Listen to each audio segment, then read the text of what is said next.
ভাত ভাজা ভাত ভাজা ভাত ভাজা। যারা ভাত ভাজা খেয়েছেন তারা তো জানেন ভাত ভাজা খাওয়ার স্বাদ কতখানি। ভাত ভাজা খেতে এই শীতকালটাই বেশি ভালো লাগে, তাই নয় কি বন্ধুরা?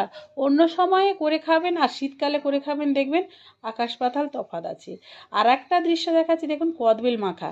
ছেলের জন্য বই কিনতে গিয়েছিলাম, বাজারে দেখলাম বেশ সুন্দর মাখা আচার এসব বিক্রি হচ্ছে, তো নিয়ে নিলাম। পরে আসছি সে কথায়। তো ভাত ভাজা তো অনেক কিছু সবজি দিয়েও করা যায়। তো আমার বাড়িতে আমার কাছে ছিল ফুলকপি, বেগুন আর হচ্ছে পটল। ওগুলো না খেতে ইচ্ছা করছিল না, আর অত সময় ছিল না। টিউশনের পরে এত কিছু কাটাকুটি করা, ভাজাভুজি করা ভালো লাগছিল না।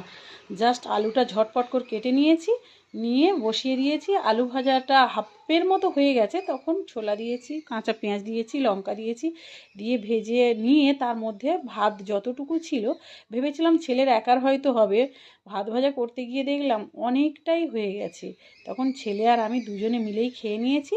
আর বাকি যে আলু ভাজা আর ছোলা ভাজাটা রেখেছিলাম মুড়ি খাবো বলে, সেটা রয়েই গেছে। তো চলুন আপনাদের সঙ্গে শেয়ার করি ভাত ভাজাটা আজকে কিভাবে করেছি আর কি কি দিয়ে করেছিলাম। সিম্পলভাবে করলেও ভালো লাগে, হাতে যখন সময় থাকবে না, ঝটপট করে তো কিছু না কিছু করে খেতে হবে, বলুন, পেটটা তো চালাতে হবে, সময়ের অভাব।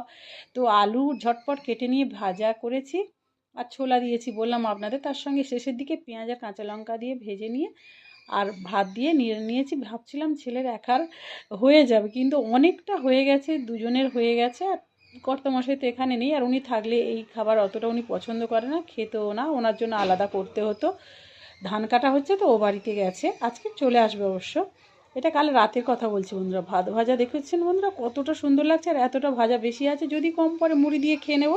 রাতে আর অন্য কিছু রান্না করলাম না। মা ছেলে থাকার এই সুবিধা, কর্তামশাই থাকলে কিন্তু এই সুবিধাটা পেতাম না।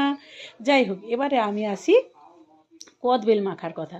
কদবেল মাখা খেতে অনেকেই খুব পছন্দ করেন, এমনকি এই যে দেখছেন না, জিভ দিয়ে জল আসছে। বলুন সত্যি বলবেন কিন্তু, একদম মিথ্যে কথা বলবেন না, সত্যি বলুন জল আসছে কিনা। আমি হাতে করে ওই যে নিয়ে ছেলের গালে দিচ্ছি, কারণ ওর যে নতুন বইটা কিনেছে না, সেই বইটা নিয়ে এত ব্যস্ত, নতুন বই কিনলেই ওই রকম করে।